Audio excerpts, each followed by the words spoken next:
Hello दोस्तों, आपका स्वागत है लोकेश धीमान लेक्चर्स में। और लोकेश धीमान लेक्चर्स की सीरीज़ में आज हम टॉपिक पढ़ने वाले हैं बेनेडिक्ट टेस्ट। तो बेनेडिक्ट टेस्ट या फिर यूरिन एग्जामिनेशन फॉर ग्लूकोज, ये कोई कॉमन टॉपिक नहीं है, लेकिन लास्ट 2 ईयर से इसमें क्वेश्चंस पूछे गए हैं, तो इसलिए डिस्कस करना ज़रूरी है। तो क्वेश्चंस को कैसे पूछे जा सकते हैं या पूछे गए हैं, तो उसके बारे में डिस्कस करेंगे।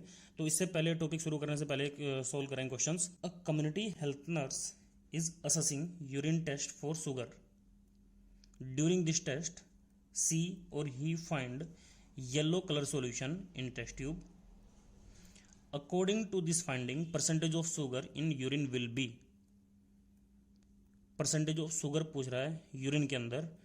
अगर एक कम्युनिटी हेल्थ नर्स असेस कर रही है यूरिन टेस्ट शुगर के लिए, और जो फाइंडिंग मिल रही है yellow colour solution, yellow colour solution मिल रहा है अगर शुगर टेस्टिंग के दौरान, तो क्या परसेंटेज होगी शुगर की यूरिन में। ए ऑप्शन है 0.5%, बी 1%, सी 2%, डी ऑप्शन 5%। तो जो भी आपके करेक्ट आंसर है उसको आप अपने नोटबुक में लिख के रखें और कंपेयर करेंगे कि हमने कितनी नॉलेज गेन की है या हमारा आंसर सही है या गलत है। तो अब पढ़ते हैं बेनेडिक्ट टेस्ट। तो अभी पढ़ते हैं इस टेस्ट को जिसका नाम है Benedict test. Benedict test used for presence of glucose in urine. Glucose की प्रेजेंस को असेस किया जाता है यूरिन सैंपल में। This test use to test simple carbohydrate. Simple carbohydrate का एग्जांपल आपको पता होंगे, जैसे कि ग्लूकोज, गैलेक्टोज, फ्रक्टोज, ये सब सिंपल कार्बोहाइड्रेट का एग्जांपल है, या फिर इनको मोनोसैकेराइड्स भी बोलते हैं। तो इनको आइडेंटिफाई किया जाता है यूरिन के अंदर, अगर यूरिन के अंदर शुगर की प्रेजेंस हो।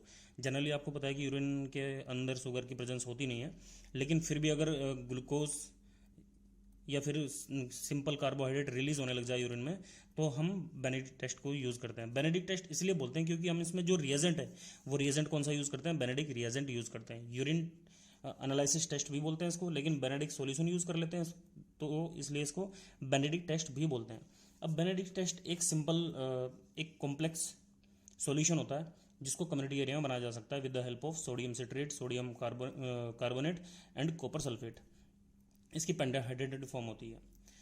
तो इस टेस्ट का प्रिंसिपल क्या है? जो एक ग्लूकोज टेस्ट है, ग्लूकोज को असेस करने के लिए जो टेस्ट है, इसका प्रिंसिपल क्या है? अगर ये प्रिंसिपल आपके समझ में आ गया तो समझ लेना कि ये बेनेडिक्ट टेस्ट आपको समझ में आ गया और यहाँ से रिलेटेड क्वेश्चन भी इजीली सोल्व हो जाएंगे। बहुत ईजी है, बहुत ज़्यादा टफ नहीं है। तो प्रिंसिपल है with heating of Benedict solution and simple carbohydrate. इसका मतलब क्या है कि बेनेडिक्ट सॉल्यूशन लो और सिंपल कार्बोहाइड्रेट, इन दोनों को जब हम हीट करते हैं, इनको दोनों को जब मिला के गर्म करते हैं, तो क्या हो जाता है, colour of solution get change. Solution का कलर चेंज हो जाता है। जब इन दोनों को मिलाया और मिलाने के बाद दोनों को हीट किया तो इनका कलर चेंज हो जाता है। ऐसा होता क्यों है? This is due to reducing property of simple carbohydrate. ये इसलिए होता है क्योंकि रिड्यूसिंग प्रॉपर्टी है जो सिंपल कार्बोहाइड्रेट, इसकी वजह से ये कलर चेंज हो जाता है। अब रिड्यूसिंग प्रॉपर्टी होती क्या है? रिड्यूसिंग प्रॉपर्टी होती है, मतलब सपोज करो कि किसी रिड्यूसिंग प्रॉपर्टी मतलब रिड्यूस करने वाली प्रॉपर्टी या किसी चीज़ को सेपरेट करने वाली प्रॉपर्टी। किसी कॉम्प्लेक्स आयन से, किसी कॉम्प्लेक्स कंपोनेंट से अगर कोई सिंपल फॉर्म में कोई आयंस या कोई मॉलिक्यूल्स सेपरेट हो जाए, रिड्यूस हो जाए, उसे बोलते हैं रिड्यूसिंग प्रॉपर्टी। ये सिंपल कार्बोहाइड्रेट के पास में होती है। अब सिंपल कार्बोहाइड्रेट के पास जो प्रॉपर्टी वो तक करता क्या है? Copper ion in Benedict solution are reduced. जो कॉपर आयन, हमें पता है ना कि कॉपर सल्फेट है बेनेडिक्ट सॉल्यूशन में, तो इस कॉपर आयन को रिड्यूस कर देता है या फिर इसको सेपरेट कर देता है कॉपर आयन में, जो सिंपल फॉर्म में। और इसकी भी कौन सी कॉपरिक ऑक्साइड में इसको रिड्यूस कर देता है, इसको सेपरेट कर देता है, विच कॉज कलर चेंज। तो यही जो रिड्यूस हुआ है, कॉपर आयन जो रिड्यूस हुआ है इस पूरे कॉम्प्लेक्स सॉल्यूशन से, बेनेडिक्ट रिएजेंट से, तो कॉपर आयन की जो फॉर्म होती है ये इनसोल्यूबल होती है सॉल्यूशन में, और ये इनसोल्यूबल ही प्रेसिपिटेट फॉर्म में शो होते हैं सॉल्यूशन में। तो अब ये थोड़ा सा और क्लियर आपके होगा। अभी देखते हैं इसका प्रोसीजर। अब डिस्कस करते हैं प्रोसीजर के बारे में। प्रोसीजर भी बहुत सिंपल है। एक सिंपल टेस्ट ट्यूब लिया हमने। सिंपल टेस्ट ट्यूब में हमने 1 ml सैंपल, 1 ml सैंपल का मतलब क्या है, हमने यूरिन लिया। उसके बाद ऐड किया हमने 2 ml बेनेडिक्ट रिएजेंट, तो इसमें 1 ml यूरिन लिया, उसके बाद बेनेडिक्ट रिएजेंट लिया और उसको क्या किया, हमने हीट किया, गर्म किया, और गर्म किया 3 to 5 मिनट के लिए। ये जब हम गर्म करते हैं और उसके बाद में ऑब्जर्व करते हैं कलर चेंज, तो जो ये सॉल्यूशन है इसका कलर चेंज हुआ है या नहीं हुआ है। तो जैसे हमने प्रिंसिपल में पढ़ा है, अभी प्रिंसिपल में हमने डिस्कस किया था कि जब इन दोनों सॉल्यूशन को हम गर्म करते हैं तो कलर चेंज हो जाता है। तो जब इन दोनों को हम गर्म करते हैं, अगर इसके अंदर यूरिन में शुगर प्रेजेंट होगा, अगर शुगर प्रेजेंट हुई यूरिन में तो शुगर की क्या क्वालिटी है कि बेनेडिक्ट सॉल्यूशन में प्रेजेंट जो कॉपर आयन है उसको सेपरेट कर देता है, रिड्यूस करने वाली एबिलिटी। अगर ऐसा हुआ, कॉपर अगर अलग हो जाता है तो कॉपर एक इनसोल्यूबल फॉर्म में प्रेजेंट होता है इस सॉल्यूशन में, तो प्रिसिपिटेट शो होते हैं। तो ज़्यादा कॉपर मतलब ज़्यादा प्रिसिपिटेट दिखाई देंगे और वही कलर में शो होगा। तो इसकी फाइंडिंग्स क्या है?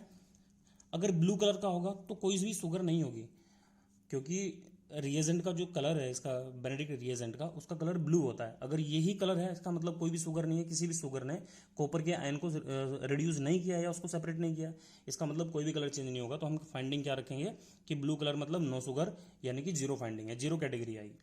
अगर ग्रीन कलर आ रहा है, ग्रीन कलर का मतलब है 0.5% शुगर यूरिन में प्रेजेंट है, इसका मतलब कैटेगरी कौन सी होगी? +1। उसके बाद येलो कलर अगर इसका आ रहा है तो 1% सोल्यूशन, 1% शुगर इस यूरिन में प्रेजेंट है और कैटेगरी कौन सी आएगी? +2। इसके बाद है ऑरेंज कलर अगर आता है बॉईल करने के बाद में 1.5% शुगर यूरिन में प्रेजेंट होगी और कैटेगरी कितनी होगी? +3। रेड कलर, और इसी को ही बोलते हैं ब्रिक रेड, अगर ब्रिक रेड कलर शो होता है यूरिन में या इसको हीट करने के बाद में, तो हम कैटेगरी कितने देने वाले हैं? 2% शुगर, यानी कि 4 कैटेगरी।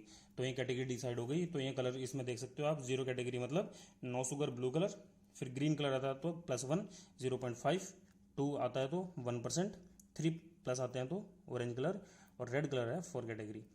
तो ये डिसाइड करती है कि हमारे यूरिन में कितना % जो शुगर प्रेजेंट है यूरिन के अंदर। और इसको हम कम्युनिटी के एरिया पे बहुत इजीली चेक कर सकते हैं, क्योंकि कम्युनिटी में बेनेडिक्ट सॉल्यूशन हमारे पास में अवेलेबल होता है और इसकी प्रिपरेशन भी हम इजीली बना सकते हैं, तो जिससे हम असेस कर सकते हैं बिना ग्लूकोमीटर के। अगर हमारे पास में कोई भी ग्लूकोमीटर नहीं है तो उसके बिना भी हम ये टेस्ट इजीली कर सकते हैं। अब ये पूरा टेस्ट पढ़ने के बाद में अब वापस से देखते हैं हमारा क्वेश्चन, जो हमने सबसे पहले क्वेश्चन लिया था कि हमें कितनी नॉलेज गेन हुई है। तो यहाँ पे क्वेश्चन में पूछा गया था, एक कम्युनिटी हेल्थ नर्स है जो असेस कर रही है यूरिन टेस्ट को फॉर शुगर, और इस टेस्ट के टाइम जो फाइंडिंग मिली वो मिली येलो कलर सॉल्यूशन। तो येलो कलर की अगर फाइंडिंग मिलती है तो हमें पता है कि येलो कलर की फाइंडिंग ग्रीन कलर के मिलने वाली फाइंडिंग्स है। तो इसका आंसर क्या होने वाला है? 1%। और 1% का मतलब कितनी कैटेगरी हो गई? +2 कैटेगरी। तो अगर ये कैटेगरी मिल रही है तो इसका मतलब येलो कलर की फाइंडिंग आएगी और हमारा आंसर होगा ऑप्शन बी इज राइट। अगर आपको ये लेक्चर पसंद आया हो तो लाइक, शेयर और चैनल को सब्सक्राइब जरूर कीजिए। Thank you so much.